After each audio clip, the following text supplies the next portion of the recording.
yung swimming pool.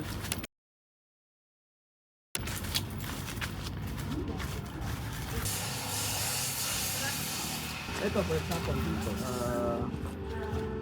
Akit ka, doon sa likod yung akyatan eh. Akit ka doon, gym dito, sauna dito, center. Tapos dito, pwede ka magkain. Dito may bonfire dito sa gitna.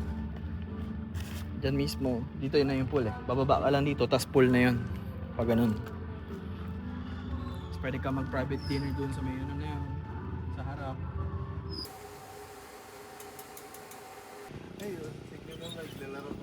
It's all open. Okay. It's all open. But here, 4 meter, 3 meter or more, like this, Yeah. cantilever for terrace. For terrace. So it's kind of protected. So yeah. If it's raining like crazy, we need to have like something to